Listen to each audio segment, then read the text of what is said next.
Did you get a chance to see the highlights of the UFC heavyweight main event on Saturday? Derrick Lewis and Curtis Blaydes. With that knockout, that underdog, the huge, sensational, unbelievable knockout.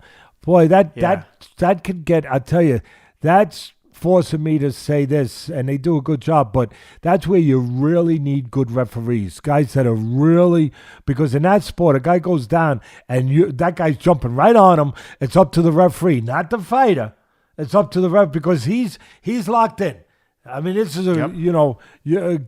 get you or you get me sport. I mean, they all are. But when that guy goes out, you're locked in. You're not looking to see, is he okay? Is he out? He can't continue. Because these guys are so incredible with their recovery skills and durability and ways of coming back from being, you thought, gone, that they can't take nothing for granted. So they are programmed that when the guy goes down, whoa, right on, bang, bang, bang, and you just, you take nothing for granted.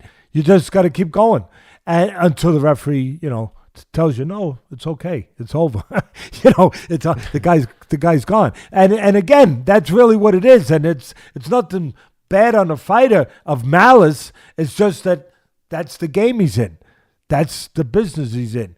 You can't take none for granted because you let the guy recover. Next thing you know, the guy's up and you're the one who's on the floor. So, boy, he was out. He was gone. And that's where you need the referee to be right there. The referee he's so important. I know he's always important, but he's so important to be right there at the right time. And both of those guys just made the heavyweight limit of 265. I think they might have been like 262, 264, something like that. Curtis Blaydes, college national champion wrestler, won at every level of the sport of wrestling.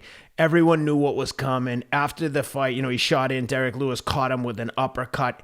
As soon as he hit him with the uppercut, he was stiff. He just happened to be leaning forward, but by the time he fell backwards, he was stiff as a board. And Derrick Lewis, people, I think, discount how quick that guy is for a guy that big with his hand speed. Is like Andy Ruiz, just lightning fast hands. He was on, to your point, when Curtis Blaydes hit the ground. Derrick Lewis hit him with two shots that I can't believe his jaw was still on his face after he punched him twice while he was stiff as a board. He punched him with two rapid-fire shots. And after the fight, it's well known that Derrick Lewis is just a big puncher. He's not the best ground. He doesn't have a strong ground game. I think he might be like a Brazilian Jiu-Jitsu blue belt, which is one step above entry-level white belt. And he had said after the fight, I knew that my only chance was to catch him with an uppercut or catch him coming in. I knew I couldn't get down on the ground. He did stuff one takedown, but I think people underestimate just the overall toughness of Derrick Lewis and especially the quickness because, my God, his hands were so fast that Curtis Blaydes tried to shoot in the first time. He got caught a couple times, hesitated, and then the last shot, even some of the other MMA fighters were commenting on Francis Ngannou, as a matter of fact, said all that setup and then just come in with this basic takedown attempt, and Derrick hit him right on the jaw and put him to sleep. Derrick Lewis probably moves himself into title contention pending what happens with Francis and Stipe, but Francis is a contender there again. Beat the number three ranked heavyweight. One element I add to what you put forward, which you put forward the right things. The element of intelligence, again, anticipation, knowing your opponent, knowing what to expect, and knowing the situation. Because very similar to Masvidal, when Masvidal scored that 5-second knockout with the flying knee. On Ben Askren. Which was incredible. Yep. Yeah, incredible. Another really wrestler. Was. So when he knocked out Askren with that flying knee, that wasn't just him deciding, okay, at the moment I'm going to throw a flying knee.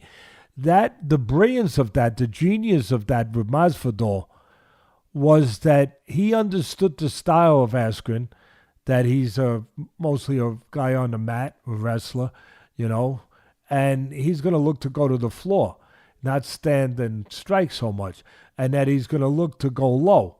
So he anticipated that, planned that, and as he started Askren making his move to go low, Masvidal caught him with that knee, with the flying knee. And Masvidal even set it up. He moved off to the side to make it look like he was just moving to get him to come in to make that. And then when he saw him start to go into that bend for the takedown, he came with the flying knee, and it was unbelievable. It was explosive, destructive. And I saw the same qualities and the same scenario in this fight. I saw where Lewis understood what he had in front of him. He understood that he had a guy in Blaydes that wants to go to the mat, wants to go to the floor, has an advantage on the floor. And once he got into a situation where he was starting to bend forward or would start to bend forward, Lewis was prepared for it. It wasn't just like, oh, I got fast hands. And you're right. With all that stuff, you're 100% right. But it was also that he prepared and recognized that moment would come. That he prepared for that moment, knowing what the guy would do and what the guy wanted to do. And as soon as he started to bend forward, just like Masvidal came with the flying knee, he came with the right punch.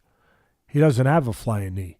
So he came with the uppercut. And the uppercut is the punch you use in boxing, or obviously in MMA, where a guy starts to lean forward. Whether it's because it's late in the fight where he's tired, or because you've been hitting him in the body, that he's starting to lean forward, or because it's his style that he comes that way. You're prepared for it. You recognize. And that's part of the greatness in a fighter. That they don't just, when a fighter lands a punch like that, a devastating, unbelievable, sensational, highlight reel punch, it's not just luck. It's not just that, oh, he threw it and he landed. It's because he knew what punch to throw at what time. And that's a special quality and trait in a fighter, that you recognize what punch to throw. You see it all the time when you see the great fighters. They throw the right punch. You say, wow. He threw the right, that left hook was just the right punch. That straight right hand was just, that uppercut was just, because they had the quality to be able to recognize what punch to throw at that particular time. And that's what I recognized in Lewis, that he knew what punch to throw at the right time. And that's what gave him, it was the power, it was the speed, all that, yes. The guy didn't see it, all of that. But it was his ability to know what punch to throw at the exact right time. Kudos to a man who can do that.